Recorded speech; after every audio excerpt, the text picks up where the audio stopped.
So here we are again. We're talking about Iran.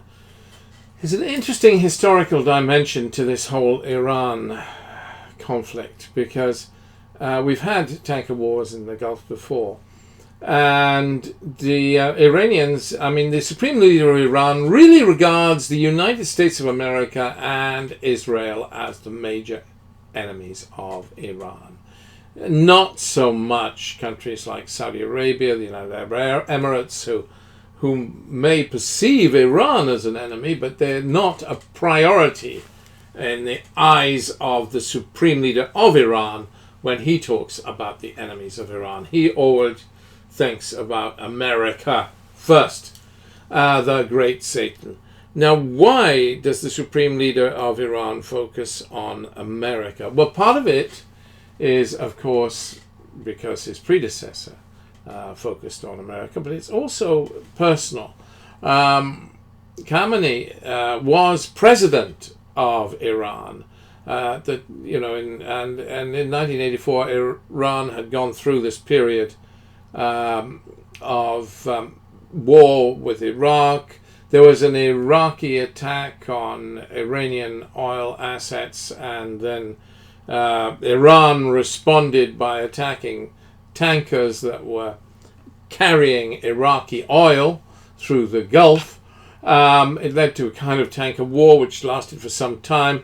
By 1987, this was calming down when Khamenei was president of Iran.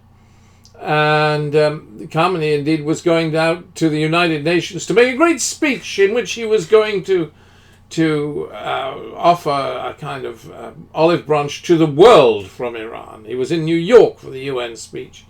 And he was offering this great olive branch of rapprochement and saying Iran wanted to rejoin the international community of nations. And his speech was undermined by a US attack on an Iranian ship that was pushing mines into the Gulf. Shock, horror. The Iranians were really bad boys after all. It's hugely humiliating for the then president of Iran at his supreme moment when he was going to hold out an olive branch to the world, that his nation should be accused of running mines into the Arabian Gulf water, and that the ship that had been doing it had been sunk by the United States of America. 8 Iranian sailors lost their lives, by the way, in that incident. But it was hugely humiliating. And the then president of Iran, of course, goes on to become the supreme leader of Iran. And like an elephant, he never forgets. So, huge distrust between the supreme leader of Iran and for the United States of America. Because he believes that this was not a ship pushing mines out into the Arabian Gulf, but that America sank the ship to derail his speech at the United Nations. That they had no intention of running mines out into the Gulf at the very moment when he was making a speech at the United Nations offering peace and rapprochement with the world. So he regards this as an entirely false flag event, blames the United States of America, and holds this grudge to this day. And it affects Iranian policy big time. Big time. Don't you doubt it for a moment. So, grudges matter. And the situation in regard to Iran is what it is. Where do we go from here? What do we do? People of goodwill have to work for peace and rapprochement.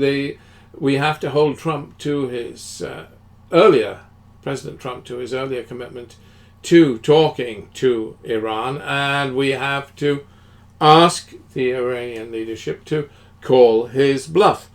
Because otherwise we go on and on with all of this nonsense, all of this anger, all of this hatred, which is not going to do any good for stability in the Middle East. It'd be good for those that want higher oil prices, of course. It'll ratchet those up. It'll be good for arms sales. It will be good for the newspapers who love a little bit of sensation. But it's not good for the people in the Middle East. They don't need to live with this. And there's another aspect to this too. Just remember that the Joint Comprehensive Plan of Action, JCPOA, with regard to Iran, the nuclear deal, is undermined by the United States of America failing to honor its commitment.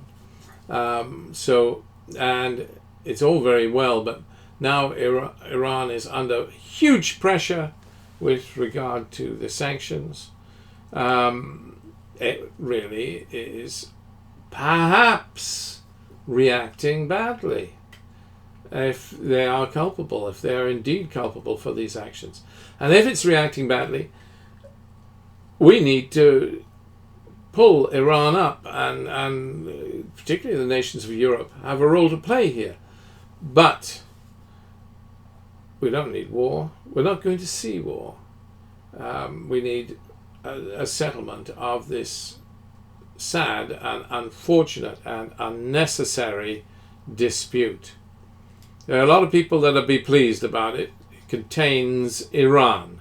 It clips their wings. It keeps them hemmed in.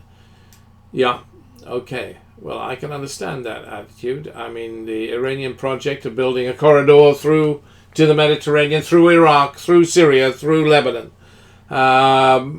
is their equivalent of the Chinese road. You know, the new Silk Road that the Chinese are building. This is Iran's new Silk Road to the Med. And they want power. They want power in Lebanon. They want power in Syria. They want power in Iraq. They want their project to succeed.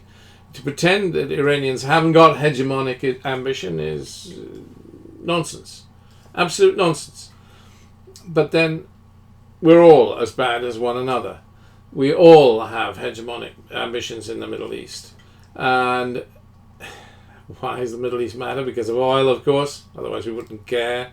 But it does matter. The Middle East matters. We do care. There are other reasons it matters, of course. It's emotionally greatly significant. We have the State of Israel. We have Jerusalem, Al-Quds, the great city of three religions. That is so precious to the world. So yes, the Middle East matters, and Iran matters. Iran.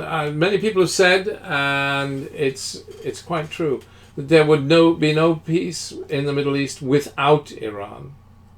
I'm talking now about Israeli-Palestinian peace. So we don't need to waste time on this. We need a resolution to this conflict. Or this incipient conflict, this ongoing nonsense. Heavens, I mean, it's not good. Well, think of the young people in countries like Dubai that live in nervousness because of this ongoing kerfuffle. It's not helpful. We need to move forward and build a better and a safer world. And it is up to you and me to help do that. God bless you.